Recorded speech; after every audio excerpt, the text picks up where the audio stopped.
Mungkin Kak Tiana masih ini, Kak Tiana masih unmute. Ya, oke. Makasih Kak Lukas. Oke, terima kasih. Ya, terima kasih. Baik, Oke, saya kita mulai sambil aja ya acaranya. baik, saya ini dulu, saya bikin dulu Ibu Teminya jadi co-host ya, sebentar ya, supaya lancar. Boleh. Baik, eh,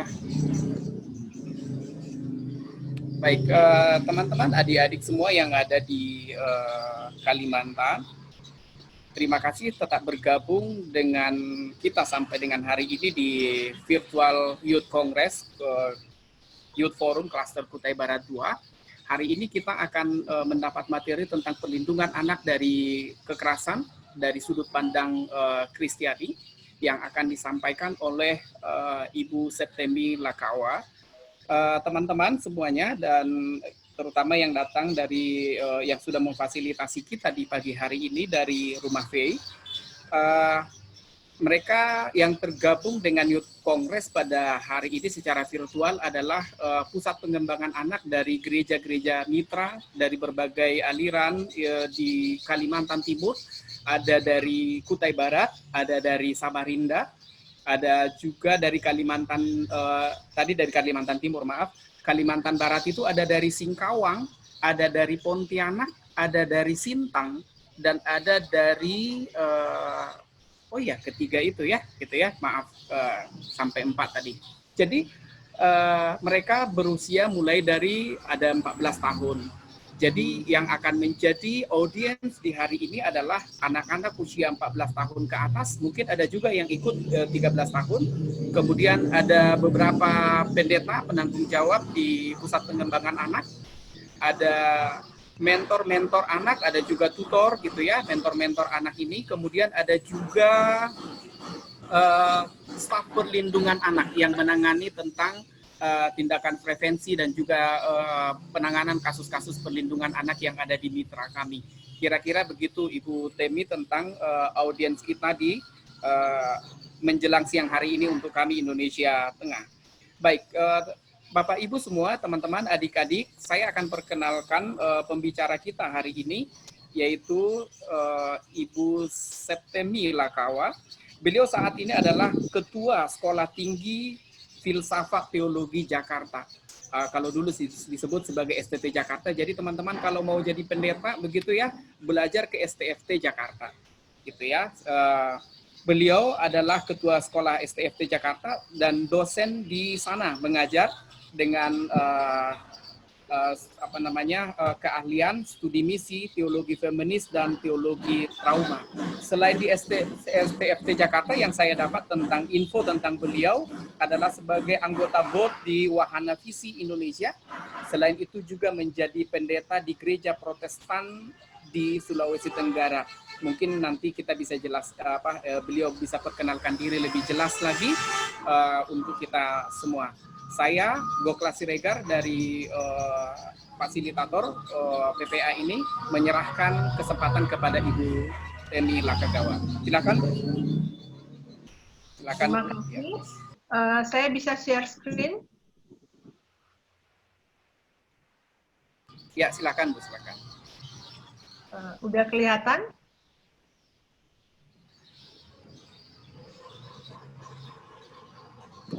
Oke, sudah Bu, sudah jelas. Sudah kelihatan ya. Selamat pagi menjelang siang, adik-adik, juga kakak-kakak mentor, para pendeta, dan semua kita yang terlibat di dalam kegiatan webinar pada pagi waktu Indonesia Barat dan siang menjelang siang waktu Indonesia Tengah. Salam dari Jakarta, dan saya senang sekali bahwa Rumah Faye bisa mengundang saya, dan saya tentu menyambut kegiatan hari ini dan bersyukur bahwa saya dilibatkan.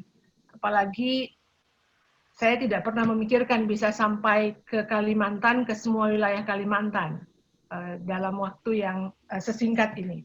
Nah, saya akan mencoba memperlihatkan apa sebenarnya dan bagaimana caranya, serta mengapa kita mesti melindungi anak dari kekerasan. Nah, untuk adik-adik, untuk anak-anakku yang usia 14 tahun masuk dalam kelompok anak dan remaja, ada bagian-bagian yang sebentar saya akan jelaskan. Kalau tidak terlalu dipahami, nanti bisa ditanya, gitu ya, supaya ini juga kakak-kakak mentor, para pendeta, juga bisa kita sama-sama mengikuti proses ini untuk melihat sejauh mana iman kita kepada Tuhan Yesus sebenarnya memberi kita dasar yang sangat kuat untuk melindungi anak dari kekerasan, dari segala macam bentuk kekerasan. Ini data yang saya kira kita sama-sama sudah ketahui, bahwa yang menjadi keprihatinan menurut saya sehingga acara hari ini diselenggarakan, karena kita semua prihatin dengan terus meningkatnya jumlah kasus kekerasan terhadap anak. Dan data yang saya ambil ini memperlihatkan betapa seriusnya jenis maupun model maupun pelaku kekerasan terhadap anak, khususnya dalam masa 3 tahun terakhir. Kalau ada yang bisa perhatikan bahwa di sini, sebentar saya beri highlights. Ini kalau semoga kelihatan ya, ini yang saya beri warna merah lingkaran. Pelaku kekerasan terhadap anak mayoritas orang dekat, berarti orang yang dikenal. Nah, kalau orang yang dikenal itu berarti dalam keluarga, juga mungkin sebagian besar juga di sekolah, bahkan di gereja. Dan ini yang saya kira kita tidak boleh lagi tutupi, kita mesti membicarakannya karena kita sama-sama punya tujuan yang sama, yaitu kita mau melindungi anak-anak kita, dan juga anak-anak kita, adik-adik sekalian, mesti tahu kenapa saya dilindungi dan bisakah saya juga melindungi diri saya sendiri untuk mengatakan tidak terhadap setiap bentuk kekerasan. Nah, menurut informasi ini, data yang saya perlihatkan yang di sampingnya, ini data terbaru perlindungan perempuan dan anak Samarinda. Berarti di wilayah yang tidak terlalu jauh dari lokasi tempat penyelenggaraan atau lokasi adik-adik sekalian. Ini data Januari sampai Juli 2020, bentuk kekerasan yang terbesar itu adalah kekerasan seksual.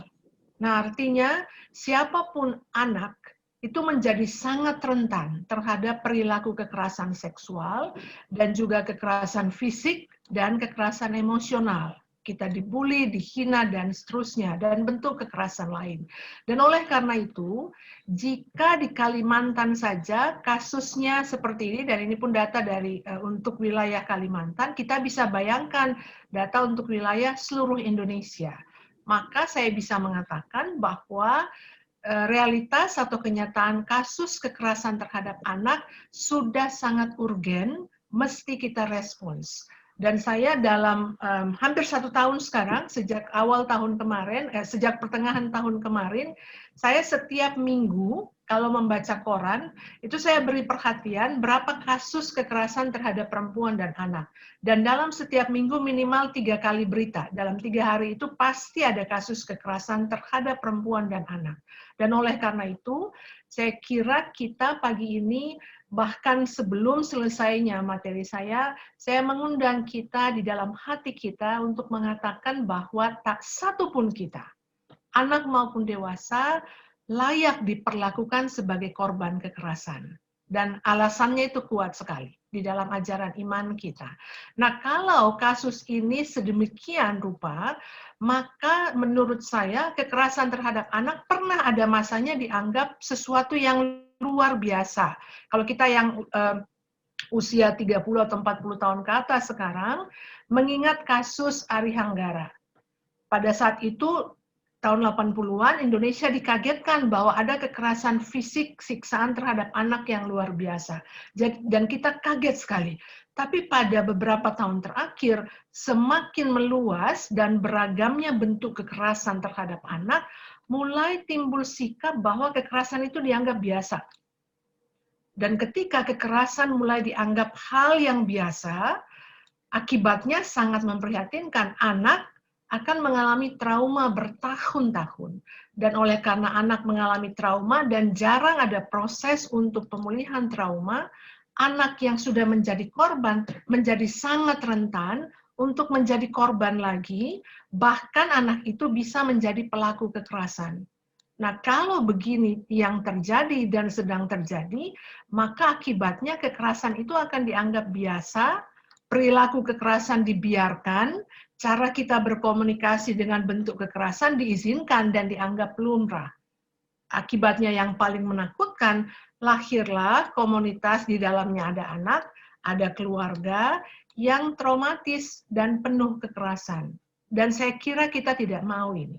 Dan kalau sudah sedang terjadi, kita melakukan intervensi, maka kegiatan pagi ini kita selenggarakan. Supaya kita jangan sampai, harapan saya ya, kita belum ada di sini.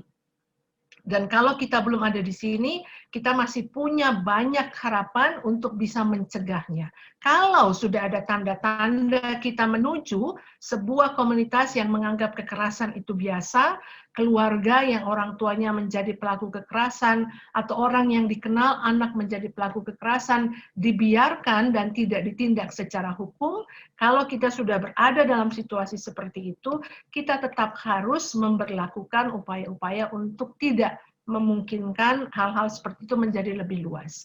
Nah, oleh karena itu, beberapa hal yang kita ingin capai bersama pada pagi ini adalah bagaimana cara kita mencegah kekerasan itu, bagaimana cara kita memerdekakan, membebaskan adik-adik sekalian, anak-anak sekalian, dan kita orang dewasa, dan juga kita memulihkan anak dari semua bentuk kekerasan. Menurut saya, caranya kita harus mengetahui bahwa ini adalah tanggung jawab bersama.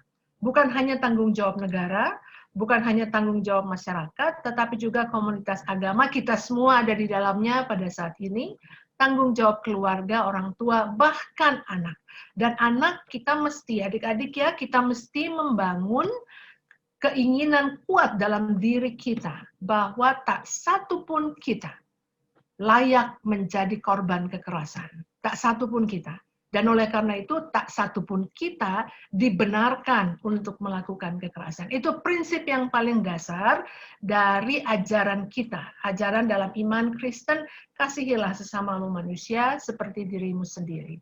Dan kita tahu bahwa perilaku dan tindakan-tindakan kekerasan, baik dalam bentuk seksual, bentuk fisik, emosional, psikis, spiritual, ekonomi, dan lain-lain, terus meningkat. Apalagi pada era pandemi. Kenapa ini menjadi meningkat? Karena pandemi kita tidak boleh bertemu, tidak punya akses ke ruang-ruang, ke lokasi, ke tempat yang aman. Oleh karena itu makin meningkat jumlah kasus seperti ini dan sulit diintervensi. Pelaku kekerasan yang paling mengerikan juga adalah orang yang dikenal, anggota keluarga dan orang tua. Banyak kasus kekerasan seksual terhadap anak dilakukan oleh orang-orang yang dikenal oleh anak. Kenapa? Karena anak percaya. Dan rasa percaya anak itu disalahgunakan. Kisah kekerasan terhadap anak juga terus kita lihat meningkat jumlahnya dan terus diberitakan di media, pemberitaan dan media sosial. Maka adik-adik semua tentu tahu informasi-informasi seperti ini. Nah, kalau kita punya informasi seperti itu, kita punya pengetahuan seperti itu, pertanyaannya apa yang mesti kita lakukan supaya tindakan kekerasan seperti itu bisa di-stop, bisa diatasi, dan bisa ditindak. Nah, bagaimana pandangan terhadap pandangan Alkitab tentang anak? Banyak kitab ini saya ambil dan ini bisa dilihat ya di website dari Wahana Visi karena saya terlibat di dalamnya sebagai anggota board. Maka dan kita tahu Wahana Visi concern utamanya adalah anak-anak. Maka segala sesuatu yang dilakukan oleh Wahana Visi untuk memastikan anak-anak aman, hidup aman dan bisa berkembang. Nah, di dalam Alkitab sendiri ada banyak kisah tentang anak, tapi saya hanya pilih beberapa dari yang saya juga rujuk dari website ini, bahwa pertama anak-anak itu dan komunitas orang tua wajib melindungi dan membimbing, menemani anak-anak untuk berkembang dengan sehat. Maka adik-adik sekalian di tempat ini, semua menjadi tanggung jawab dari komunitas supaya anak aman. Lalu kalau anak itu secara khusus berada dalam situasi kemiskinan, maka kondisi anak itu menjadi lebih rentan. Tambah lagi tanggung jawab komunitas untuk memastikan dari segi ekonomi, anak dan keluarga ini aman, sehingga ini menjadi salah satu cara untuk mencegah kekerasan berlapis tidak terjadi pada anak tersebut. Nah, saya mau mengambil satu kisah dari Perjanjian Baru yang menceritakan Yesus bersama dengan anak-anak. Saya kira kita semua akrab dengan kisah ini ya. Lalu biarkanlah anak-anak itu datang kepadaku. Ini kita ingat sekali kata-kata Yesus, dan saya mau mengundang kita kembali. Kalau kita sudah mengenal kisah ini, saya mau menceritakan ulang. Jangan-jangan ada penekanan yang selama ini kita belum beri perhatian, baik untuk adik-adik kita dan juga para mentor dan pendeta. Tujuannya adalah memastikan bahwa kisah ini bisa menjadi inspirasi bagi kita semua untuk melindungi anak-anak kita, untuk melindungi adik-adik kita, dan adik-adik kita tahu bagaimana, kenapa kita harus melindungi diri kita sendiri dari tindakan-tindakan kekerasan. Nah, saya ambil dua bagian dari kitab Injil karena kisahnya mirip, yaitu dari Matius pasal 19 ayat 13-15 dan Markus 10. Untuk yang hadir hari ini, saya akan mengirim bahan ini. Jadi tidak usah khawatir, nanti tidak sempat dicatat, tidak apa-apa. Saya sesudah kegiatan ini akan kirim ke panitia supaya bisa diedarkan, bisa disebarkan.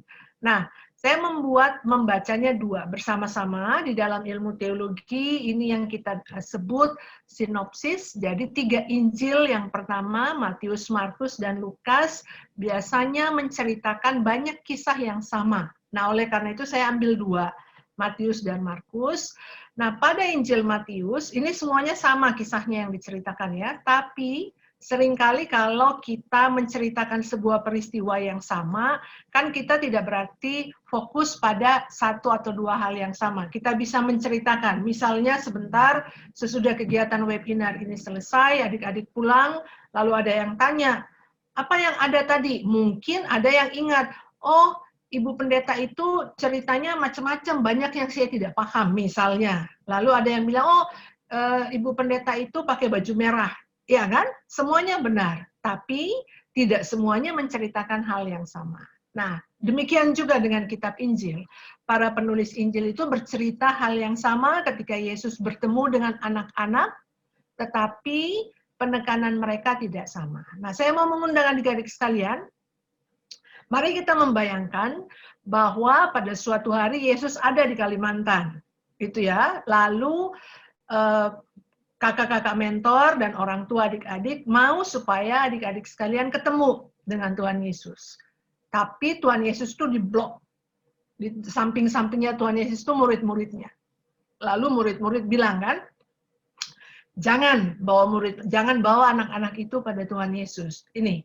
Lalu orang membawa anak-anak kecil. Dalam bahasa Yunani yang dipakai adalah paidia. Ini sama ya, baik di Matius maupun Markus. Paidia itu menunjuk pada anak-anak kecil. Anak-anak mungkin sekitar umur 5 sampai 14 tahun itu jadi anak-anak kecil yang masuk dalam kelompok remaja juga. Nah, kalau di Injil Lukas, kata yang dipakai itu menunjuk pada bayi. Jadi anak-anak yang masih digendong. Matius dan Markus tidak. Ini anak-anak yang sudah bisa jalan sendiri, diantar gitu. Nah, lalu orang-orang yang membawa anak-anak itu mau supaya anak-anak ini datang mendekati Yesus. Supaya menurut Injil Matius, ia meletakkan tangannya atas mereka dan mendoakan mereka. Kalau di Markus dikatakan supaya Yesus menjamah anak-anak itu. Kenapa ini penting diperhatikan? Karena kalau di dalam Injil Matius yang ditekankan adalah Yesus mendoakan anak-anak itu. Kalau di Injil Markus ditekankan Yesus menyembuhkan. Ini biasa dipakai dalam Injil Markus 8, kata yang sama, hapsetai. Jadi 2 penekanan yang berbeda tapi sama peristiwanya. Jadi mungkin pada saat itu ada orang tua atau orang dewasa yang membawa anak-anak yang sehat tapi butuh untuk didoakan. Mungkin juga ada orang tua, orang dewasa yang membawa anak-anak yang sedang sakit supaya disembuhkan oleh Tuhan. Jadi ini kemungkinannya semua bisa terjadi ya. Nah, pada saat mereka hendak mendekati Yesus, murid-murid yang sedang mengelilingi Tuhan Yesus marah. Kalau pada kata Yunaninya itu dikatakan ini, membentak orang-orang itu. Jangan dekat. Kira-kira seperti itu. Nah, kalau kita pikir-pikir, siapa nih orang-orang seperti murid-murid Yesus yang melarang kita, melarang adik-adik? Jangan, jangan, jangan. Itu banyak kan orang-orang dewasa yang menganggap anak-anak tidak perlu. Anak-anak tidak tahu apa-apa.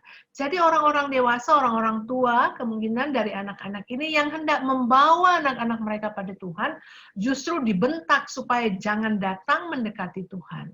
Jadi dari sini adik-adik sekalian, kita lihat bahwa orang yang terdekat dengan Yesus pun seringkali menjadi penghalang supaya anak-anak bisa datang langsung kepada Tuhan. Apa yang kita lihat? Orang yang punya kuasa, dalam hal ini murid-murid, seringkali menyalahgunakan kuasa mereka. Mereka memakai kuasa mereka untuk menghalangi anak-anak. Sebentar ada implikasinya. Nah, ketika Tuhan Yesus mendengar keributan itu, di ayat 14 dari Injil Matius, Tuhan berkata, biarkanlah anak-anak itu, janganlah menghalang-halangi mereka datang kepadaku, sebab orang-orang yang seperti itulah, orang-orang yang seperti mereka lah, yang mempunyai kerajaan sorga.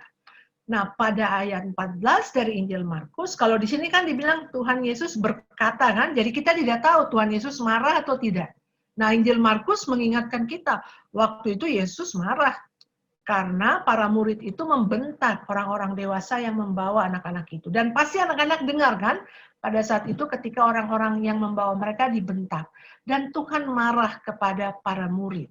Tuhan marah karena tampaknya para murid itu sok membatasi, nggak boleh, harus ada izin dari saya, dan seterusnya. Dan Tuhan yang marah kepada para murid berkata, biarkan anak-anak itu datang kepadaku.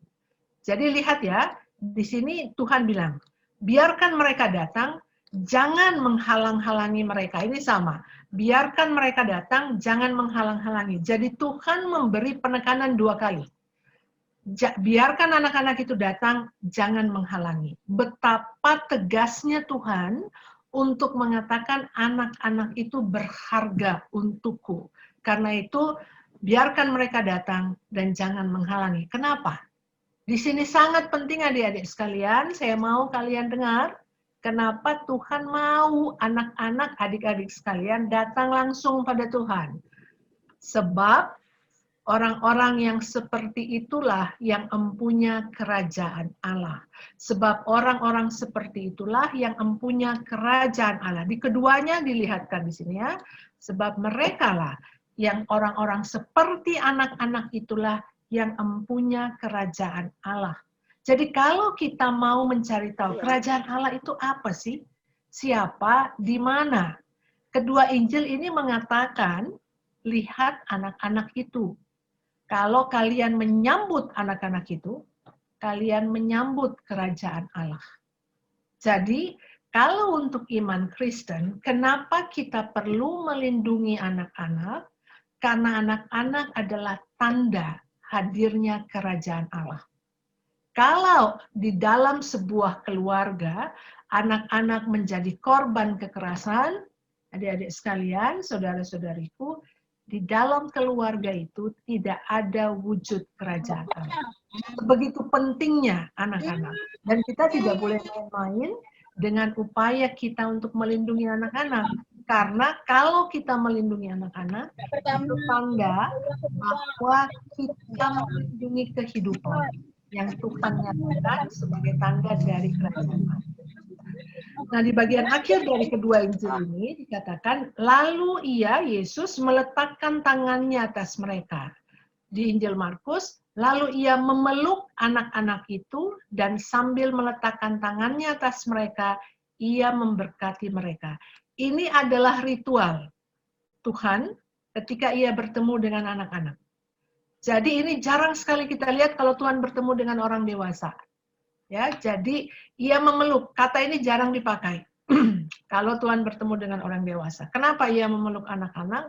Kenapa ia meletakkan tangan atas mereka dan ia memberkati mereka? Jadi lihat kalau adik-adik lihat saya sekarang, jadi Tuhan itu memeluk, lalu Tuhan meletakkan tangan atas kepala. Kenapa ini? Ini tanda aman. Jadi Tuhan menciptakan rasa aman untuk anak-anak. Kalau di sini ada orang tua, di sini ada ibu, dan juga anak-anak, kalau ingat kalau kita lagi sedih sekali, atau kita lagi takut sekali, apa yang menimbulkan rasa aman untuk kita? Biasanya ketika kita dipeluk. Lalu tangan kita dibuat seperti ini. Ya, jadi kepala kita ini kan di atas, ini ubun-ubun. Ini sangat rentan. Kenapa kita diberkati, kepala kita dipegang? Karena seluruh energi hidup kita itu dari sini. Dan kalau Tuhan meletakkan tangannya atas kepala kita dan memeluk kita, ini gestur ya, ini gestur rasa aman. Jadi kalau adik-adik merasa sedang ketakutan, sedang sedih, ingat posisi Tuhan seperti ini, ya, yang memeluk kita dan juga meletakkan tangannya, seperti memberi kita rasa aman. Sama kalau bayi digendong, lalu bayi nangis kan biasanya kita dielus ya, kepala kita dielus, lalu biasanya tangan ibu kita, tangan ayah kita itu turun ke mata, lalu dipeluk. Itu membangkitkan rasa aman. Nah bayangkan bahwa Tuhan melakukan ini. Tuhan meletakkan tangan dan juga memeluk dan memberkati mereka. Jadi bukan seperti kita umumnya memberkati dari jauh ya, ini sangat intim. Nah, ini yang berbahaya juga karena sering pelaku kekerasan melakukan hal yang mirip tapi intensinya luar biasa salah, yaitu tidak menghadirkan rasa aman, bahkan menghadirkan ketakutan kepada anak-anak. Nah, oleh karena itu saya bisa simpulkan dari pembacaan Alkitab yang demikian bahwa dari sudut pandang kekristenan secara teologis kita memahami bahwa kekerasan terhadap anak itu sama dengan kita menghancurkan simbol kerajaan Allah di dunia. Dan untuk saya ini sangat serius. Maka perlindungan terhadap anak, terhadap adik-adik dari kekerasan menjadi tanggung jawab gereja, menjadi tanggung jawab orang tua, menjadi tanggung jawab komunitas. Kenapa?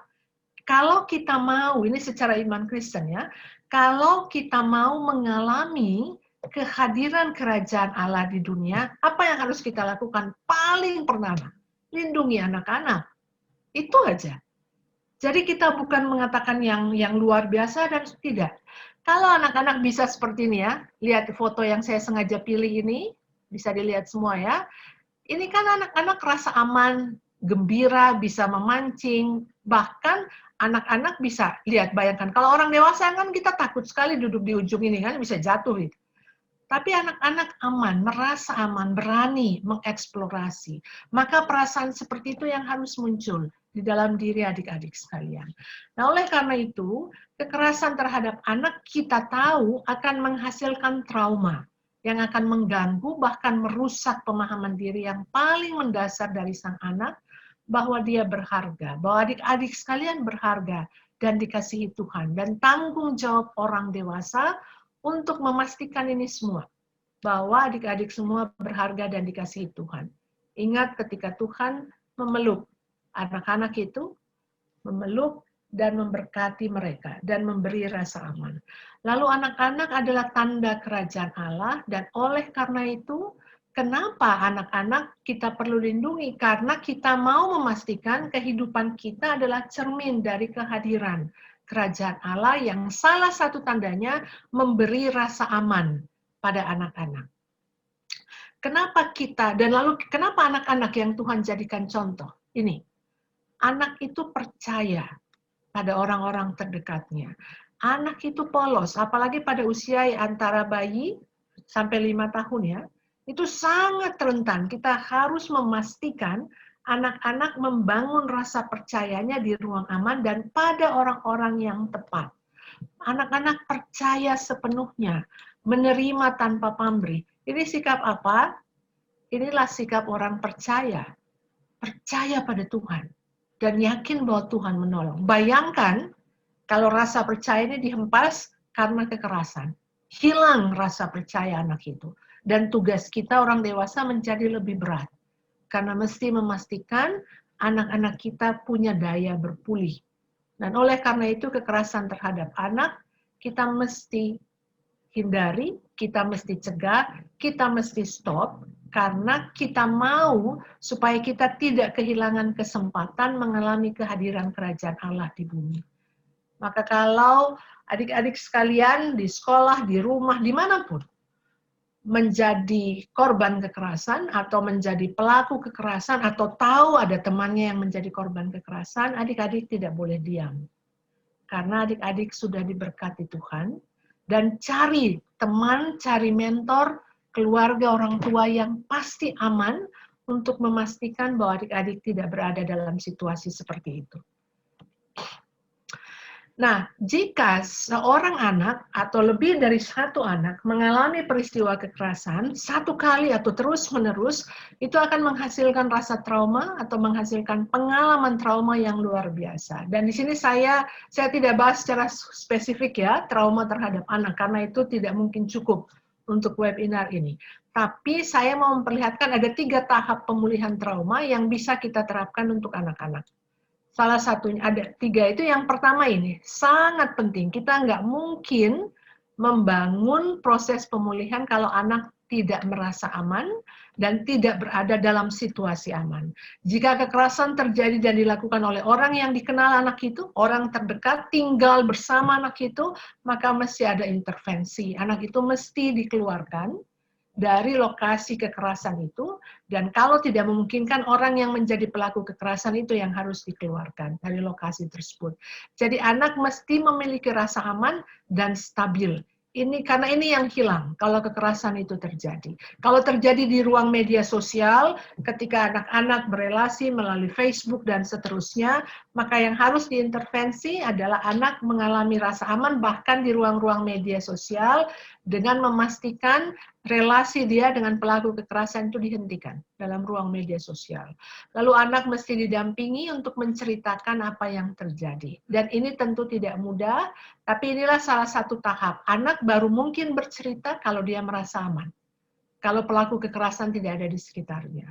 Lalu kalau proses ini tidak satu kali jadi ya, ini bisa berbulan-bulan, bisa bertahun-tahun, kita harapkan tidak seperti itu dialami adik-adik kita. Dan kalau ini semua terjadi, maka dibangun kembali relasi yang aman dengan orang lain. Karena apa yang terjadi pada anak ketika kekerasan terjadi, anak kehilangan rasa percaya. Dan kehilangan rasa percaya itu manifestasinya atau wujudnya bisa macam-macam. Yang terakhir, saya mau tawarkan adalah ini satu model yang bisa dikembangkan. Dan ini bisa kita bangun sejak kecil bersama adik-adik kita yang saya sebut adalah resiliensi. Resiliensi itu adalah kemampuan untuk anak, untuk kita semua mengantisipasi, baca tanda. Kayaknya orang ini bakal lakukan kekerasan nih. Dan kalau kita punya perasaan seperti itu, kita bisa segera mengomunikasikannya kepada orang lain yang kita percaya. Dan kalau kita berada di tengah situasi sulit seperti itu, anak kita bantu, kita tolong untuk bertumbuh dan tidak membiarkan trauma atas kekerasan itu menguasai anak tersebut. Nah, adik-adik sekalian, kenapa saya pilih gambar ini? Ini contoh resiliensi. Ada yang suka main bola di sini? Ini ya. Bola itu seperti, kalau ini bola kaki, kalau kita lempar, dia kan mantul ya, dia kembali. Dan ini daya resiliensi. Kalau kita menjadi korban kekerasan, itu kan seperti kita dihempaskan. Nah, ingat bola, ketika dia dihempaskan, bola kembali. Itu berarti kita tidak mau terpuruk. Walaupun kita menjadi korban, kita mau berpulih. Dan oleh karena itu, kita ingat model bola ini. Ketika kita dilempar, kita mental kembali, kita kembali. Karena kita punya daya juang. Dan kenapa anak-anak yang saya ambil fotonya ini adalah anak-anak yang melompat dan bergembira. Ini juga memberi contoh bahwa salah satu cara kita membangun daya resiliensi untuk anak-anak adalah bermain. Bermain dan berolahraga, fisik diolah. Gitu ya. Sehingga ketika kita berada dalam situasi yang sangat menekan, tubuh anak-anak tidak menjadi lebih sakit. Dan ini dibangun perlahan-lahan. Ini artinya cara untuk melindungi anak dari kekerasan mesti holistik. Anak mesti dibantu untuk berkomunikasi dengan baik dan tepat. Anak juga mesti dilatih fisiknya. Anak mesti diajak, diizinkan untuk bermain. Anak yang bermain, bersukacita adalah anak yang punya daya juang, daya lenting, daya pulih. Dan itu kita butuh untuk anak-anak kita di situasi yang seperti ini. Nah, ini satu bagian dari Alkitab yang jarang diceritakan pada anak-anak. Dan saya mau menyampaikan kepada kita dengan memberi contoh. Semoga video lagi diarahkan ke saya, karena saya tidak menjelaskan seperti tadi, waktu saya jelaskan Matius dan Markus, ini saya mau melakukan peragaan. Apakah saya boleh dibantu? Apakah video saya jelas? Saya kelihatan? Bisa Bu, tapi Bisa, ya? lebih baik mungkin share screen-nya di stop dulu supaya video itu saya spotlight. Tapi saya butuh orang lihat ini, Bang. Matius 5 ini. Oke, siap. Ibu sedang di spotlight. Ya, baik. Oke. Nah, begini. Kan kita biasa dengar ini ya, mata ganti mata, gigi ganti gigi. Saya komunikasi sama moderator dulu ya, supaya saya tahu bahwa saya didengar.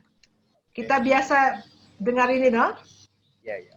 Mata ganti mata, gigi ganti gigi. Kesan kita adalah orang Kristen itu dipukul sampai pingsan, sampai mati pun dibiarkan aja. Betul nggak? Betul kan? Ya, betul. Jadi dipikir pokoknya orang Kristen tuh tabah dia. Di korban kekerasan dibiarkan aja, didiamkan, karena itulah Tuhan sampai disalib. Itu pemahaman yang salah.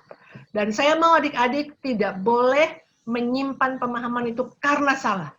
Ya, yang Tuhan ajarkan di dalam Matius 5, ini yang disebut jalan ketiga. Kenapa jalan ketiga? Karena Tuhan sedang mengajarkan sebuah bentuk perlawanan terhadap penyalahgunaan kuasa, terhadap kekerasan, tetapi tanpa kekerasan. Dan ini yang jarang diajarkan di gereja. Dan untuk para pendeta yang ada di sini, yang sudah tahu maupun belum, mari kita sama-sama melihat ini. Ini saya pakai dari tulisan seorang teolog Mennonite yang bernama Walter Wink. Kamu telah mendengar, mata ganti mata dan gigi ganti gigi. Ini hukum yang berlaku di dalam keyahudian pada saat Yesus hidup. Tetapi, kata Yesus, ini hukumnya, jadi kalau ada kekerasan, dilawan dengan kekerasan.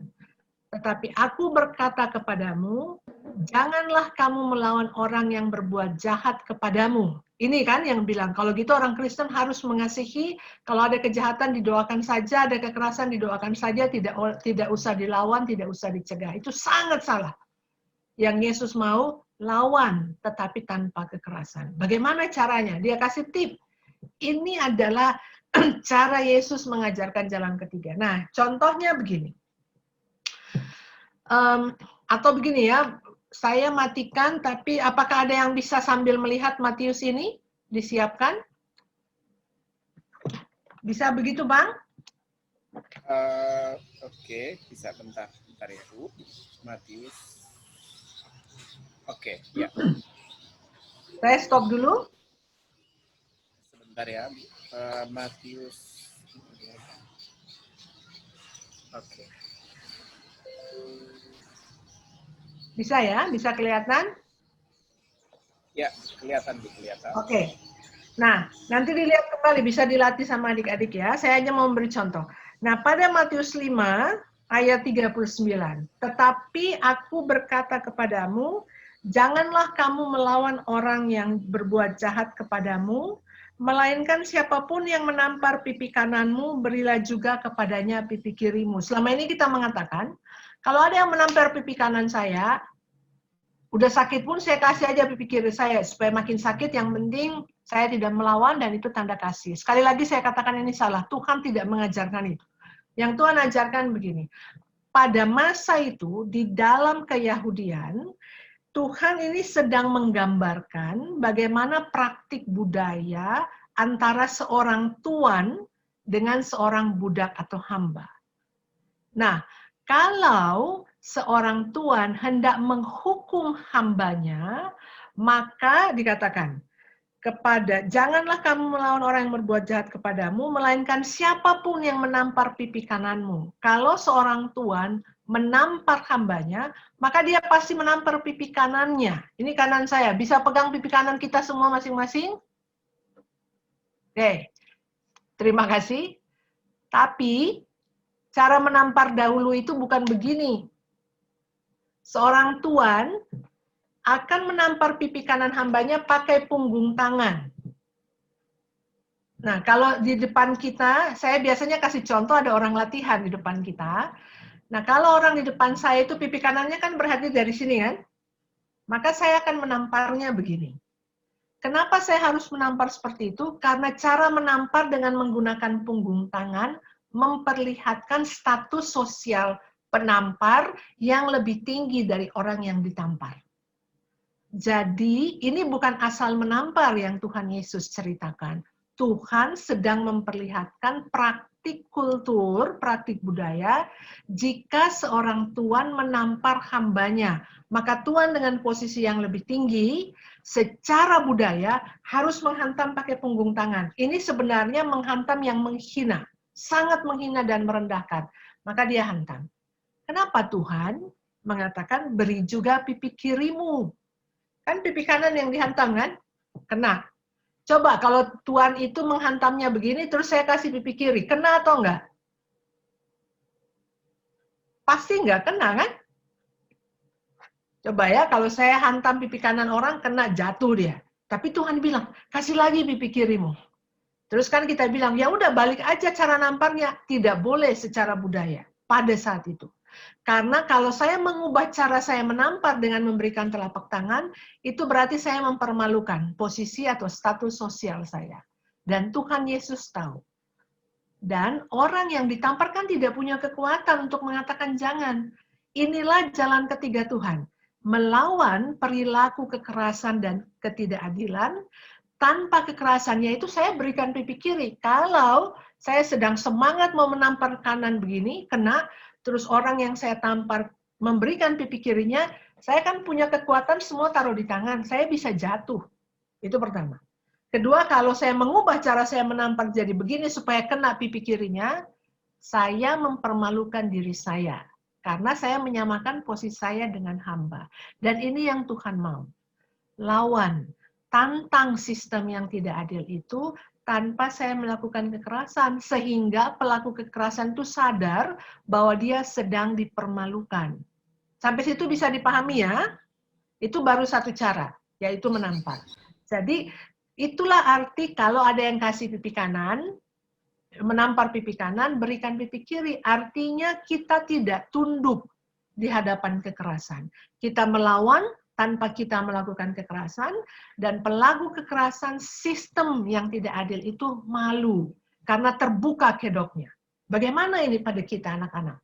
Kalau Anda menjadi korban kekerasan, ingat ajaran Tuhan. Kalau pada saat itu tidak bisa melawan, karena tidak ada yang tolong, tidak boleh putus asa. Cari kakak-kakak mentor, cari orang yang dapat dipercaya, dan cerita. Sehingga perilaku kekerasan tersebut tidak dibiarkan, diintervensi. Dan itu inti dari khotbah di bukit pada Matius 5. Tuhan tidak mau orang-orang yang lemah, orang-orang yang tertindas menjadi semakin dikorbankan. Tuhan mau mengatakan bahwa anak-anak pun, orang-orang kecil punya daya. Lalu yang kedua, dan kepada orang yang hendak, ayat 40, dan kepada orang yang hendak mengadukan engkau, karena mengingini bajumu, serahkanlah juga jubahmu. Ini dari imamat. Orang yang hanya punya 2 lembar pakaian adalah orang miskin. Ingat di dalam kitab imamat, salah satu tanggung jawab umat adalah tidak boleh memberi pinjaman dengan riba, dengan bunga utang kepada orang miskin. Karena orang miskin nggak mungkin bayar hutang. Itulah ada tahun Yobel ya, tahun pembebasan hutang untuk semua orang yang tidak bisa membayar. Nah, apa artinya ini? Bahwa Tuhan sedang bicara tentang orang miskin yang diperas oleh para rentenir. Kalau anak itu adalah anak dari orang tua miskin, orang tuanya diperas, bisa jadi anak dijual kan? Di situ salah satu tanda dari human trafficking. karena ada kemiskinan salah satunya. Bagaimana ini harus dilawan? Tuhan Yesus memberi contoh. Ini peristiwanya di pengadilan. Lalu dibawalah orang yang tidak bisa membayar hutang ini ke pengadilan, diminta supaya membayar hutang yang tidak mungkin dia bisa lunasi, dia nggak punya uang. Lalu Tuhan bilang, kalau ada yang mengingini bajumu, berikanlah juga jubahmu. Hanya 2. Kalau diminta 1, kasih satunya lagi. Apa yang terjadi pada orang itu? Bang moderator, kalau cuma 2 bajunya, 1 jubah, diminta 1, kasih lagi 1. Apa yang terjadi pada dia? Nggak pakai pakaian, nggak punya pakaian Nggak lagi. pakai pakaian, telanjang. Dan apa yang terjadi kalau ini di ruang pengadilan? Orang yang meminta supaya hutang itu dibayar akan dipermalukan. Karena sistem pengadilan pada saat itu tahu persis, orang miskin tidak boleh ditagih dan diberi hutang dengan bunga hutang. Karena sudah pasti dalam hukum imamat pada saat itu mereka nggak bisa bayar. Nah ini adalah cara untuk menghukum orang-orang yang punya uang dan menjadi pelaku ketidakadilan dan menindas orang-orang yang miskin. Dan Tuhan mengatakan itu bisa dilawan tanpa menjadi korban lagi. Kalau diajak ke pengadilan, bawa ke pengadilan. Telanjang di sana. Telanjang artinya mempermalukan. Mempermalukan sistem yang tidak bisa melindungi orang miskin. Mempermalukan sistem yang tidak bisa melindungi anak. Kenapa? Karena cara seperti ini dalam kultur Yahudi memastikan orang-orang yang tadinya ada di tingkat kekuasaan yang tertinggi itu bisa dihukum karena mereka melanggar hukum yang berlaku pada saat itu. Nah, yang ketiga dan terakhir, dan siapapun yang memaksa engkau berjalan sejauh 1 mil, berjalanlah bersama dia sejauh 2 mil. Kenapa? Ini konteksnya penjajahan Romawi. Pada saat Yesus hidup, wilayah tempat dia tinggal itu dijajah Romawi. Nah, ada aturan untuk tentara Romawi, karena begini, kalau mereka pulang dari perang, mereka kan bawa, ranselnya penuh, backpack penuh barang-barang ya, barang-barang militer, berat sekali. Nah, orang-orang miskin yang daerah jajahan itu biasa mereka, duduk-duduk di tepi jalan. Nah, para tentara ini sering melakukan ketidakadilan, padahal ada aturan, semua perlengkapan militer itu mereka harus pikul sendiri, tidak boleh minta rakyat membawakannya. Dan Yesus tahu itu. Tahu bahwa para tentara itu sering melakukan ketidakadilan dan memaksa rakyat untuk memikul barang-barang militer. Nah, jarak dari satu pos militer ke pos lainnya itu 2 mil. Ini cara Yesus. Jadi kan Yesus bilang, kalau ada yang meminta berjalan bersamamu 1 mil, jalanlah 2 mil. Para tentara itu biasanya memaksa rakyat yang sedang ada di tepi jalan memikul barang-barang mereka 1 mil saja. Supaya mereka sebelum sampai pos berikutnya nggak ketahuan bahwa mereka memaksa orang lain untuk membawa. Yesus bilang, jalan 2 mil. Bukan karena pasrah, karena mau diberitakan pada pos berikutnya, ini tentara Anda ini sudah menindas saya, jalan sampai di pos berikutnya. Jadi jangan cuma 1 mil, Tuhan bilang, jalan sampai 2 mil. Di mil kedua itu di situ ada pos militer berikutnya, ada komandannya, supaya komandan tahu anak buahnya sudah menindas rakyat. Sampai di situ. Apa moderator, pernah nggak dengar pembacaan seperti ini? Pernah ya, tapi kita ya tercerahkan hari ini dengan perspektif yang berbeda. Selama ini kan kita tahu, oh ya kita sebagai Kristen tuh ya dengan kasih begitu ya. Jadi kalau kita diinin ya kita jangan balas dengan kejahatan kan gitu. Tapi hari ini kita dapat sebuah perspektif yang sangat mencerahkan menurut saya, yang memberikan kita pemahaman bahwa Allah sebenarnya menyuruh kita untuk melawan ketidakadilan. Dalam hal ini karena kita berbicara tentang perlindungan anak, ya berarti kekerasan terhadap anak mesti dilawan oleh gereja sebagai umat Allah begitu ya. Ya. Baik. Dan yang pasti ini yang disebut jalan ketiga dari Tuhan, tanpa kekerasan. Supaya lingkaran kekerasan itu kita putus. Dan kita mesti kreatif, itu yang saya mau. Anak-anak kreatif. Dan kita mesti memberi izin pada anak-anak kita bisa lawan kekerasan. Tapi kita tidak perlu ikut dengan cara kekerasan itu. Kita mesti kreatif dan kita menjadi komunitas yang tahu bahwa Tuhan ternyata tidak mengajar kita untuk pasrah dan pasif. Saya share lagi ya, Bang. Ya, silakan Bu, silakan. Dan oleh karena itu, menurut saya, kenapa pada hari ini saya mengangkat teks tersebut juga untuk mengingatkan bahwa Tuhan Yesus yang memberkati anak-anak itu tidak mengajarkan supaya anak-anak diam dan patuh di hadapan ketidakadilan dan kekerasan. Tuhan mengajar kita untuk mengembangkan apa yang saya sebut komunitas resilience itu. Dan di dalam sini lebih praktis, saya mengatakan bahwa anak perlu dilatih memahami hak dan kemampuannya untuk hidup dengan cara tanpa kekerasan, bukan pasif, aktif dia.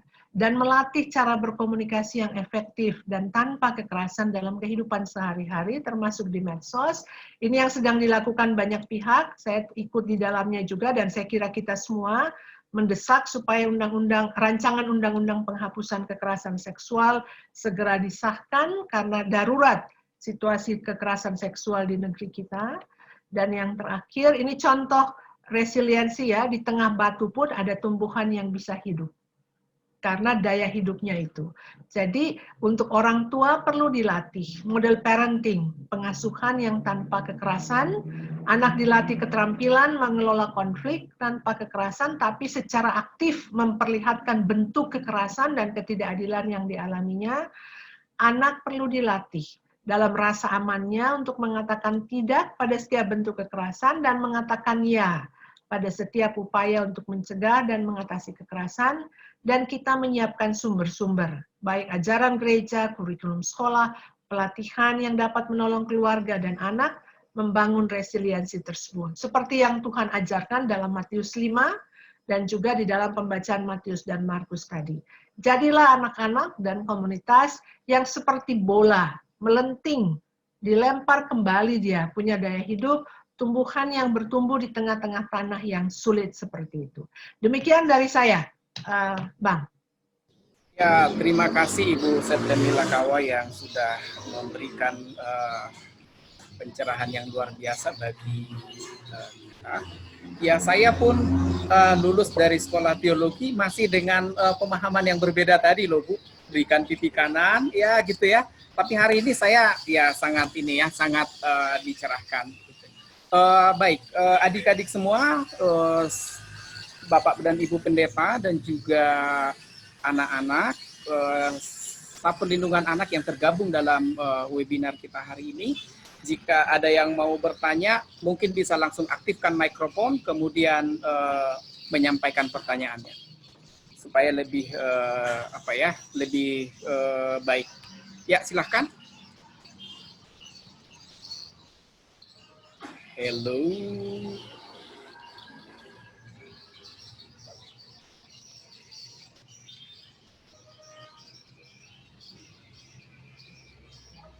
Oke, mungkin saya coba dulu ya Bu sebelum mereka ini. Ada beberapa kasus kekerasan anak yang selama ini mungkin dilakukan dengan pastoral gitu ya, ataupun juga bahkan yang ini langsung dibawa ke psikolog begitu. Mungkin ada hal baru juga karena Ibu saya lihat di sini ada tentang teologi ini ya, teologi trauma begitu ya. Saya lihat juga Ibu punya waktu itu saya lihat di YouTube tentang tarian apa gitu, mungkin siapa tahu ada hubungannya dengan ini. Jika anak mengalami kasus kekerasan seksual ataupun mungkin kasus kekerasan yang lain dilakukan oleh orang terdekat, kemudian dalam hal ini gereja kemudian melakukan layanan terhadap korban kekerasan tersebut. Kira-kira hal praktis apa yang pertama yang bisa dilakukan oleh gereja, dalam hal ini mungkin pendeta atau aktivis yang melayani gitu ya, kepada anak korban kekerasan? Silakan Bu, sambil kita menunggu pertanyaan dari yang lain. Terima kasih Bang Goklas. Begini, orang dewasa apalagi anak ya, yang mengalami kasus kekerasan seksual umumnya tidak langsung menceritakan sesudah peristiwa itu terjadi. Kenapa? Pertama karena rasa takut. Apalagi kalau itu dilakukan oleh orang tua atau orang yang mereka kenal, orang yang dikenal oleh komunitas, dan orang itu dianggap dipercaya punya wibawa. Jadi biasanya dalam kasus kekerasan seksual yang paling jarang diceritakan persis sesudah peristiwa itu terjadi. Dan ini berarti ketika cerita itu disampaikan pada akhirnya, anak itu kemungkinan besar sudah mengalami trauma. Dan kondisi trauma itu menjadi sangat kompleks. Dan kita tahu trauma itu terjadi pada tubuh, ya, luka bisa dilihat, tetapi trauma yang dialami seseorang yang menjadi korban kekerasan dalam berbagai bentuk, termasuk di dalamnya apalagi kekerasan seksual, yang dipengaruhi itu adalah ingatan. Dan kalau ingatan kita mengalami persoalan, itu pengaruhnya ke seluruh tubuh kita, ke seluruh kesehatan kita. Biasanya orang tua baru sadar ada sesuatu yang terjadi, atau jika pelakunya adalah orang tua, dan komunitas mulai melihat ada sesuatu yang berubah pada anak ini, orang mulai mencari tahu. Biasanya mungkin anak ini aktif, sering bermain, ketawa, dan seterusnya, lama-lama dia makin menarik diri. Makin sering termenung, makin wajahnya tidak ada lagi yang ceria, seperti itu. Kita bisa lihat mata anak-anak ya, kalau ada anak kita tidak buta tentu, tapi kalau mengalami difabilitas, kita bisa perhatikan gejala fisik itu.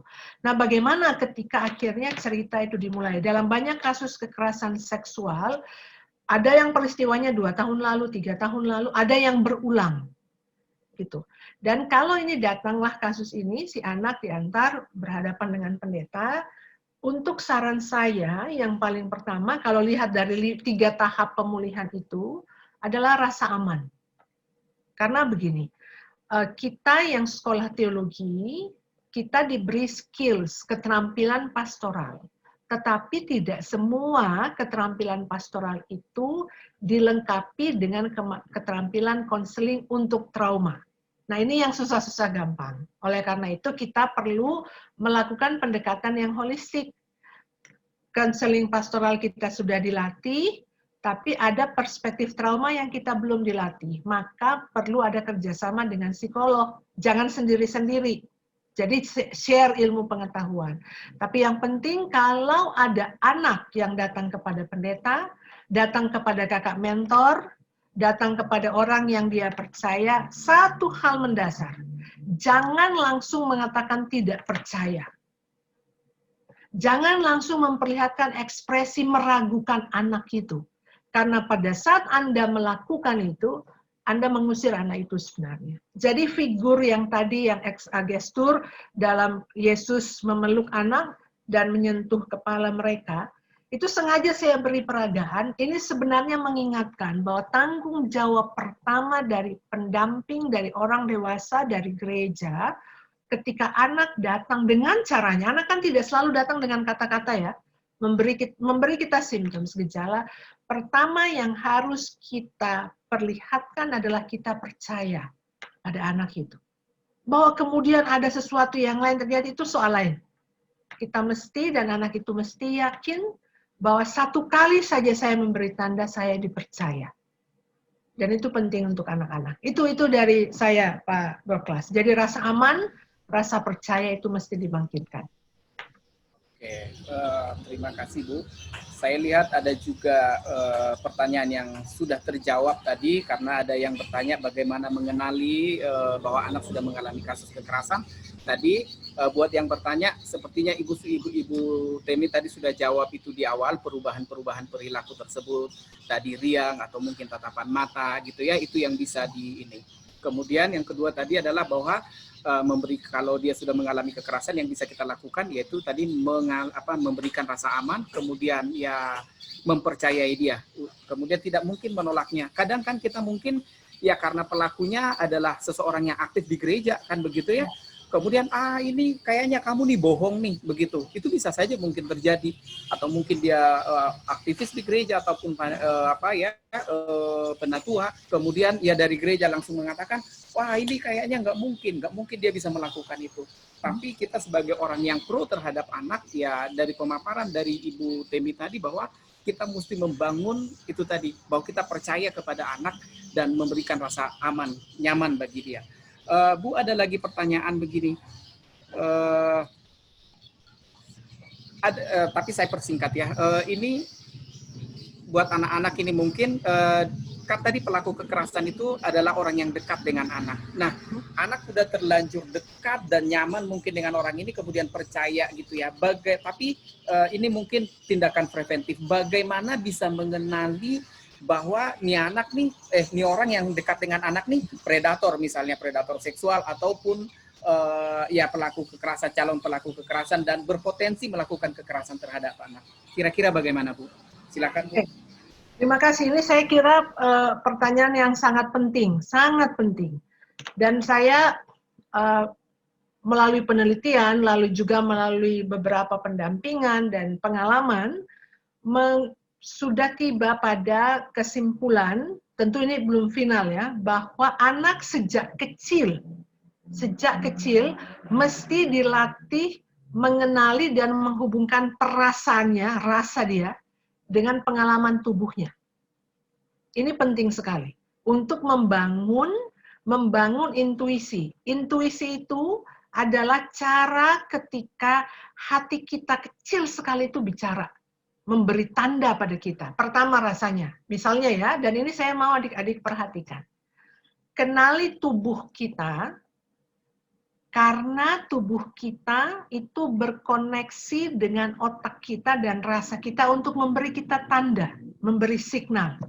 Karena semua teori susah. Kalau saya jelaskan teorinya susah.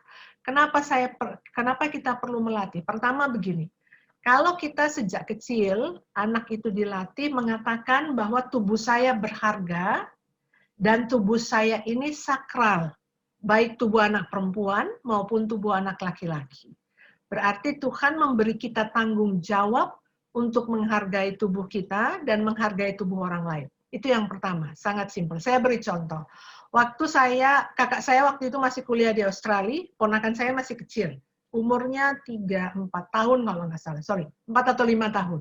Nah, saya pas ada di sana libur, lalu saya mau cek gimana ini saya melatih ponakan saya, masih usia 4-5 tahun, untuk mengingat kalau tubuhnya beri tanda begini, rasanya begini, apa yang harus saya lakukan. Nah, ingat bahwa dia kenal saya. Saya tantenya, saya dipanggil Mama Temi. Lalu di depan mamanya, saya udah bilang ke mamanya, saya mau latih nih, si Ayub. Bagaimana caranya dia develop rasa alarm, jadi tubuh, jadi adik-adik, otak kita itu ada 3 bagian, 3 dimensi, otak yang belakang, ini selalu memberi kita tanda kalau ada bahaya. Jadi adik-adik harus perhatikan, tanda bahaya itu gini, tubuh saya memberi reaksi begini, apa yang harus saya lakukan. Nah, ponakan saya ajak berdiri di depan mamahnya dan saya duduk di depannya, lalu saya bilang gini, oke, sekarang mau nggak cium Mama Temi? Cium pipi kiri kanan kan? Sambil biasa gaya anak-anak gitu, senyum. Terus saya tanya, how do you feel? Rasanya gimana? Oke. Lalu mulai saya cium. Karena waktu itu kan, coba, mau nggak cium bibirnya Mama Temi? Terus dia cium kan? Nah itu kan tanda, kalau dalam situasi aman, anak kenal, that's okay. Tapi, berbahaya kalau orang lain yang dia percaya, dan dia anggap aman untuk cium bibir, orang itu menyalahgunakan. Akhirnya pada saat itu saya beri input informasi. Oke, Ayub rasa aman karena Ayub kenal Mama Temi. Tapi mulai sekarang, walaupun Mama Temi minta atau Mama atau Papa mau cium bibir, harus minta izin sama Ayub. Nggak boleh langsung. Boleh atau tidak. Dan kalau Ayub rasa, gitu, langsung bilang tidak. Itu pertama. Jadi kita harus, adik-adik harus, kalau sudah rasanya, kok dia gitu sih? Jangan dilupakan perasaan itu, ya. Diikuti, karena itu untuk saya, itu signal Tuhan bilang, hati-hati, waspada. Dan ini rasa waspada, bukan langsung curiga tidak pada tempatnya, enggak. Kita ingat ada informasi. Nah yang kedua, lalu ponakan saya bilang, saya sentuh dadanya, anak laki-laki ya, saya sentuh dadanya. Is it okay? Oke, Mama Temi, gitu. Lalu saya sentuh penisnya. Dan saya sangat hati-hati. Saya sentuh, lalu reaksi. Dia gini, Terus saya tunggu. What do you want to say? Bilang aja. I don't like it. Itu Ayub harus bilang. Ya, kalau walaupun ini Mama Temi, Ayub tahu Mama Temi sayang, tapi itu berarti Mama Temi mulai melakukan kesalahan. Karena menyentuh bagian tubuh yang sangat berharga yang tidak boleh disentuh oleh siapapun, dan Ayub harus menjaga itu. Jadi dibangun sejak kecil, karena dia sudah rasa, kok Mama Teminya yang juga adalah tantenya, yang dia tahu sayang, kok dia sentuh ke situ. Ini kita membangun alarm pada tubuh anak-anak kita, supaya anak-anak segera connect. Kalau tubuhnya nggak enak, itu berarti dia harus bilang tidak.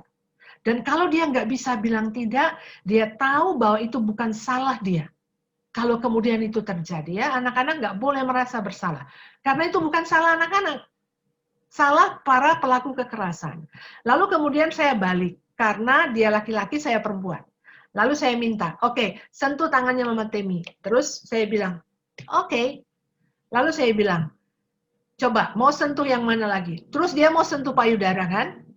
Lalu saya bilang, no, I do not like it. Maka Ayub harus mendengar kalau temannya perempuan.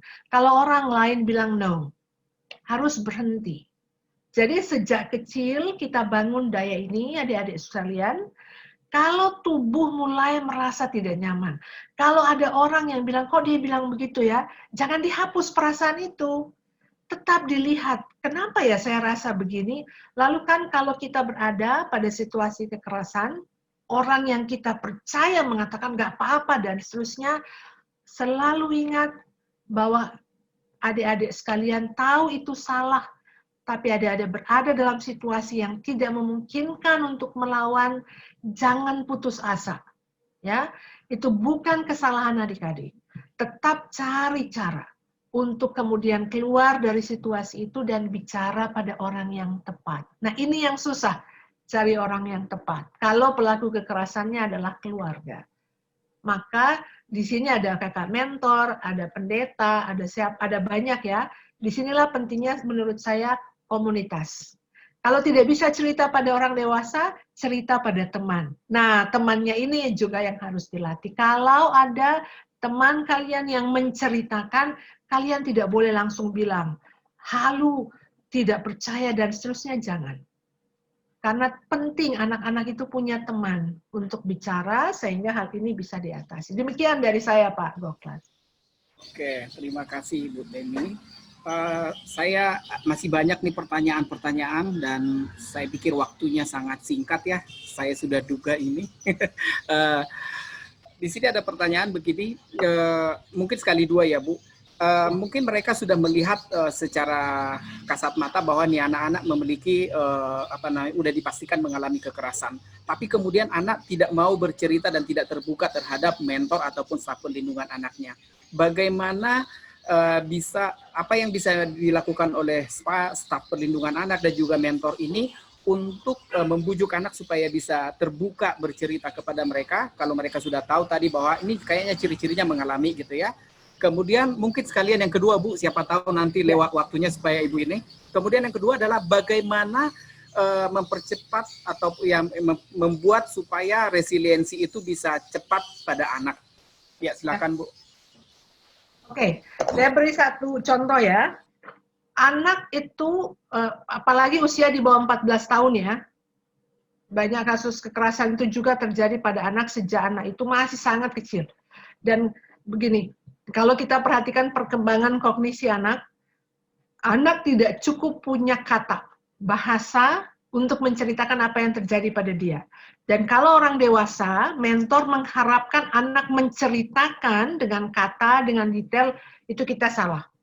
Ada usia ketika anak bisa akhirnya menceritakan. Nah, kalau kita tahu semua gejala itu kelihatan pada seorang atau dua orang dari anak yang menti kita, yang kita jadikan bagian dari mentorship itu, maka yang pertama kita lihat apa kebiasaan yang dilakukan anak itu yang tidak lagi dia lakukan. Kita mulai dari sana. Jadi tidak mesti cerita. Misalnya contoh, kalau ada anak yang suka bermain atau berolahraga lah ya, dan dia tiba-tiba tidak lagi melakukannya, mulai dari sana. Mulai dari sana. Jadi jangan datang dengan intensi, kau harus cerita, enggak. Cerita orang yang mengalami trauma itu datangnya dalam berbagai bentuk. Dan oleh karena itu, kita mesti membangun cara supaya anak berkomunikasi dengan cara yang dia rasa paling aman atau paling memungkinkan dia mengekspresikan apa yang terjadi. Satu contoh ya, ada satu orang, dia psikolog, namanya saya lupa nama belakangnya, dalam bukunya The Unsayable, jadi yang tidak bisa terkatakan. Dia mendampingi anak-anak korban kekerasan seksual. Lalu ada satu anak yang dia dampingi, dia psikolog, satu hari anak ini sudah berapa kali itu datang, selalu nggak pernah mau ngobrol. Di seluruh ruangan Annie Rogers itu ada mainan, anak itu tidak pernah mau bermain, diam aja dia. Kalau anak-anak yang lain yang dia dampingi datang masih mau bermain, anak ini tidak. Lalu pada suatu hari, Annie Rogers baru sadar, anak ini kok suka bermain dengan telepon. Gitu. Bermain terus dengan telepon. Akhirnya mengganggu psikolog ini karena setiap kali dia sedang berbicara di telepon, anak ini datang tarik gitu teleponnya. Nah, Annie Rogers akhirnya menyadari, jangan-jangan ini cara anak ini mengomunikasikan apa yang terjadi padanya. Karena anak ini mengalami kekerasan pada usia yang masih sangat kecil. Lalu saya tidak ceritakan ya, karena detailnya tidak terlalu tepat dalam situasi ini. Tapi Annie Rogers menemukan bahwa telepon itu mengingatkan sang anak atas apa yang terjadi padanya. Jadi cara Annie Rogers mendapat informasi adalah fokus pada telepon dan sang anak. Dari sana anak itu tanpa bercerita banyak, menceritakan ini loh yang terjadi hanya pada satu simbol. Nah, saya tidak tahu di tempat ibu bapak sekalian, apa kegiatan yang ada untuk menolong anak bercerita. Di kampus kami kembangkan beberapa cara. Salah satunya karena saya fokus pada tarian, menari adalah salah satu cara. Kenapa menari? Ada juga yang mengembangkan, by the way, di sini ada dua teman dosen saya, Ibu Dina Siahaan dan Ibu Novi, dua-duanya fokus pada anak-anak, kalau Ibu Dina fokus pada nyanyian. Jadi nyanyian menjadi cara memulihkan. Anak diajar menulis lagu, lalu dari sana anak kita baca syairnya, oh kenapa anak ini syairnya seperti ini, ternyata dia mau menceritakan kekerasan yang terjadi. Lalu Ibu Novi fokus pada kurikulum, bagaimana membangun kurikulum yang tidak lagi berakar pada kekerasan. Nah menari, kenapa menari? Karena anak melalui menari dilatih untuk mengembangkan kemampuan bernafas dengan benar. Karena kekerasan membuat kita, seluruh tubuh kita, respiratory kita itu mengalami masalah. Dan melalui menari, anak-anak diundang untuk bergerak. Dari sana kita bisa beri perhatian. Kenapa gerakannya nggak berkembang anak ini? Kenapa itu saja? Kenapa menarinya fokus pada gerakan ini? Dari sana hanya bicara menari, bicara menyanyi, anak bisa bercerita. Menggambar juga bisa, tergantung usia ya. Menggambar juga bisa, bermain bola, macam-macam. Jadi jangan tuntut anak bercerita sesuatu yang mengerikan yang dia nggak bisa beri pada kata-kata. Apalagi kalau itu kekerasan oleh orang terdekatnya. Tapi beri anak cara atau ruang yang lain supaya dia mengekspresikan. Ini yang terjadi pada saya. Dan kalau anak memberi ekspresi yang berbeda dari yang kita harapkan, jangan pernah abaikan. Itu dari saya, Bang Goklas. Resiliensi termasuk ya, Iya, betul. Saya nggak tahu kurikulumnya, nggak tahu kegiatannya. Resiliensi dilatih pertama dengan anak diajak bermain. Ajak bermain. Having fun adalah cara untuk anak membangun daya lentingnya itu, daya juangnya. Karena kalau kita ketawa, having fun itu kita memberi informasi positif pada otak kita dan seluruh tubuh kita. Kalau datang sesuatu yang negatif, anak bisa kembali pada aktivitas bermain itu. Itu dari saya, Bang. Wow, terima kasih. Saya pikir pertanyaan tadi terjawab dengan sangat baik begitu ya. Bahkan dua pertanyaan itu bisa dijelaskan dengan sangat baik. Baik, terima kasih Bu Temi. Ada juga ini masuk ini saya cari pertanyaan-pertanyaan yang ada hubungannya ya, gitu supaya mempersingkat waktu kita. Ada yang mengatakan begini ke saya, dia punya teman cowok, kemudian temannya cowok ini punya keponakan perempuan berusia 5 tahun gitu ya.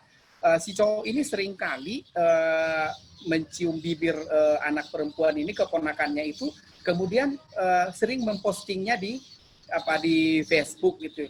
Mungkin juga akan ada orang-orang yang seperti ini gitu ya di antara teman-teman ini juga gitu ya, mungkin mereka lihat. Kira-kira apa yang bisa kita lakukan kalau dari teman ini atau mungkin dari saya pun, bahwa itu sesuatu perilaku yang kurang pantas begitu ya, mencium bibir, seorang cowok mencium bibir perempuan, anak perempuan berusia 5 tahun, kemudian diposting di Facebook. Kira-kira apa yang bisa dilakukan untuk memberikan mungkin kepada cowok itu tuh, kepada anak cowok itu, dan juga kepada anak yang berusia 5 tahun tadi itu. Silakan. Ya, terima kasih. Saya tidak tahu dengan pasti soal postingan ya untuk di ruang media sosial, tapi setahu saya secara global berlaku semacam etika. Di per negara itu beda hukumnya. Bahwa kita tidak boleh memposting foto, baik foto anak sendiri maupun anak dengan orang lain yang bisa ditafsirkan mengekspos anak tersebut. Nah, saya kan tidak mengerti fotonya sekarang ya, cuma bahwa dia mencium bibir dan seterusnya. Nah, itu yang pertama. Kedua, jika orang yang mempost foto itu bukan orang tua dari anak. Walaupun ini ponakannya atau omnya. Ini ada hukum negara berbeda-beda. Yang itu biasanya tidak boleh. Apalagi ini sudah menyentuh fisik. Jadi dari segi itu saja, sebenarnya bukan soal pantas tidak pantas, tapi ada etikanya, nggak boleh. Kenapa? Karena media sosial, dan kita tahu semua, ini adalah dunia yang tidak bisa kita kontrol. Siapapun, jadi kalau kita sudah punya satu akun medsos, data kita sudah ada di seluruh dunia. Itu ya. Jadi kita tidak lagi punya privasi. Tidak lagi kita bisa, saya tinggal di Kalimantan, maka orang tidak akan kenal saya. Orang bisa dapat akses pada kita. Dan oleh karena itu, salah satu yang harus dibangun pada diri adik-adik kita adalah menjaga diri kita dari semua informasi tentang kita yang kita sebar di media sosial. Karena informasi itu sampai kita usia 50 tahun ke atas pun akan tetap ada di sana. Kita nggak pernah bisa sembunyikan. Jadi kalau ada yang nanti yang ingin jadi presiden di Indonesia ini, yang ingin jadi pendeta, yang ingin jadi orang penting, menginspirasi, be careful, hati-hati. Dengan semua informasi yang kita pasang atau dipasang oleh orang lain di media sosial. Itu bisa disalahgunakan. Itu yang pertama ya. Nah yang kedua, kalau kita mengekspos hubungan kita yang dekat dengan keluarga kita dan secara fisik, mungkin orang dewasa merasa itu oke. Kita mesti bertanya, apa pesan yang kita berikan pada anak tersebut? Apa yang kita berikan pesan itu pada anak tersebut tentang dirinya? Dan kalau anak perempuan merasa aman, bibirnya dicium oleh pamannya, itu kita hati-hati. Kalau dia percaya sama pamannya, yang figurnya laki-laki dan dia merasa aman, anak ini bisa tumbuh besar dengan merasa semua figur laki-laki seperti pamannya itu baik. Dan ini kita bisa memberi informasi yang salah. Dan oleh karena itu, kalau saya sebagai teman dari paman ini, yang pertama akan saya katakan, apa tujuannya, atau tanyakan apa tujuannya memasang foto itu. Ya, apakah memang hanya untuk expose bahwa saya dekat dengan ponakan saya, tapi itu di media sosial bisa disalahgunakan. Dan kalau untuk saya yang jauh lebih penting adalah memastikan bahwa ponakan saya bertumbuh dengan sehat. Dan seperti tadi ini kan kebalik ya, tadi ponakan saya laki-laki, no? Ponakan saya laki-laki, dan saya memberi informasi bahwa walaupun saya adalah tantenya, dia mesti mengatakan tidak kalau saya mencium tubuhnya dan tidak meminta izin. Tapi anak kecil kan susah meminta izin atau tidak. Tapi ketika saya beri tanda tubuhnya bereaksi negatif, harus bilang tidak. Seperti itu. Jadi untuk orang dewasa yang seperti sang om, kita mesti memberi informasi, bahkan kita bisa tidak boleh diam orang dewasa yang lain. Ini membangun resiliensi. Jadi kita tidak boleh menjadi komunitas yang permisif. Itu ponakannya nggak apa-apa, nggak boleh. Untuk saya nggak boleh. Ini kita mesti memberi warning. Tidak mesti selalu negatif kan. Kita mengingatkan ini loh implikasinya kalau ini dilakukan. Ini implikasinya ketika yang dilakukan itu dipasang juga di medsos. Jadi menjadi sangat kompleks. Demikian dari saya. Ya, baik. Terima kasih. Ada masih banyak pertanyaan-pertanyaan, tapi karena kita ya berhubung dengan waktu, saya pikir juga Ibu Temi punya kesibukan yang lain. Ya, terima kasih Ibu Temi sudah memaparkan banyak hal kepada kami semua yang sudah hadir pada hari ini. Dan Bapak Ibu, teman-teman, adik-adik juga yang lain, kalau saya membaca tadi pertanyaan-pertanyaan itu hampir mirip-mirip.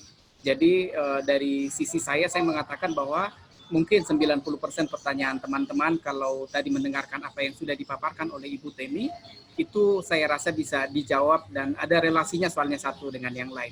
Ya, kami dari semua peserta mengucapkan terima kasih untuk Ibu Temi yang sudah memberikan pencerahan. Semoga ya sehat selalu dalam melakukan tugasnya di STFT Jakarta gitu ya Bu. Dan saya tadi sangat jadi bersemangat nih Bapak ibu-ibu yang dari Rumah V gitu ya. Tadi ada tarian, kemudian ada kurikulum juga begitu ya. Kalau kiranya berkenan mungkin bisa ditindaklanjuti gitu ya, diteruskan untuk menolong teman-teman yang ada di Kalimantan Timur dan juga di Kalimantan Barat. Karena seperti pembicaraan kita bahwa kemiskinan tuh agak sedikit dekat dengan kekerasan gitu ya, bukan mau menjustifikasi ya stereotip gitu ya, bukan, tapi di mana-mana yang ya biasa gitu dekat dengan kekerasan fisik, bukan karena faktor emosi atau segala macam gitu ya, karena keterbatasan. Tapi kami mengucapkan terima kasih. Untuk hari ini saja kami sudah mengucapkan terima kasih, apalagi jika ditambah dengan yang lain begitu ya, itu pasti sangat akan menolong. Sekali lagi kami mengucapkan terima kasih untuk Ibu Temi, untuk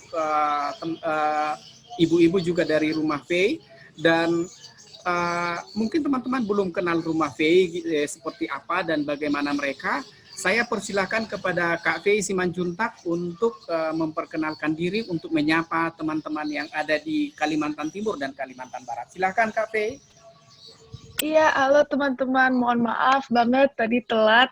Tadi malam belajar, lagi begadang, lagi belajar. Jadi aku Fei dari Rumah V, salah satu dari pendiri gitu ya. Kita bekerja untuk mencegah perdagangan, eksploitasi, dan kekerasan terhadap anak. Sejauh ini kita belum ada deket kalian, tapi semoga kapan-kapan kita bisa main ke sana. Mungkin singkat aja begitu dulu, soalnya kayaknya di sana udah jam makan siang ya, udah jam 12. Jadi mungkin cuma pengen mengucapkan terima kasih sebanyak-banyaknya, terutama ke Ibu Temi, ke Pak Goklas yang sudah memberikan kita semua pengetahuan yang baru. Aku tahu aku belajarnya itu banyak banget dari Ibu, dan aku kagum banget, tim juga kagum banget dengan pekerjaan Ibu. Dengan semua pemaparan materinya, aku keren banget deh Bu, terima kasih banyak. Dan iya Bu, kalau Rumah V bisa membantu, email aja kontak kita, pokoknya sekarang kita udah ada kontaknya, udah bisa berkolaborasi lagi. Nanti kami undang ya ke STFT. Ada acara virtual kami setiap hari Rabu dan Jumat, itu bisa diatur supaya Rumah V bisa ngobrol juga ke komunitas kami di Proklamasi. Boleh banget pasti. Ya. Dan juga untuk teman-teman, makasih banyak udah berpartisipasi, udah mau belajar dengan kita, berdialog dengan kita. Seneng banget ngeliat kalian semua sehat, pakai masker semua, semangat. Semoga apa yang dibahas ke hari ini itu membantu kalian dan bisa kalian sebar ke teman-teman di sekolah, teman-teman di gereja. Kami dari Rumah V, kita selalu terbuka kalau kalian ada pertanyaan atau mau bekerja sama, tapi lagi-lagi di sana udah jam 12, mungkin kalian lapar aja. Jadi sana makan siang. Tuhan memberkati, sehat-sehat dan berhati-hati. Terima kasih Kak Fei. Terima kasih juga buat Kak Tasya ya yang sudah menjadi narahubung antara saya. Saya kenal Rumah V karena saya pernah waktu kuliah disupport oleh Ibu, titip salam sama Ibu gitu ya. neneknya V gitu ya, yang sudah mensupport saya ketika saya kuliah di STT Cipanas beberapa tahun yang lalu gitu ya. Terima kasih Ibu, terima kasih teman-teman yang dari Rumah V, Kak V juga. Kami persilahkan, kita mau berdoa untuk menutup sesi ini. Kami minta kesediaan salah seorang dari Bapak dan Ibu Pendeta, Bapak atau Ibu Pendeta yang dari Kutai Barat untuk menutup sesi ini. Silakan, mungkin Pak Welem atau Pak Pendeta yang lain, silakan Pak.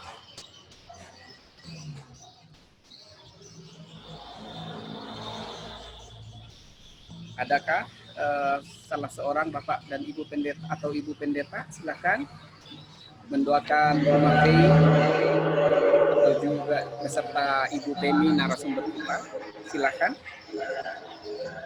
Oke, baik Bapak Ibu dan peserta Youth Kongres, kita berdoa. Kami mengucap syukur Tuhan untuk pertolongan-Mu dalam kegiatan kami.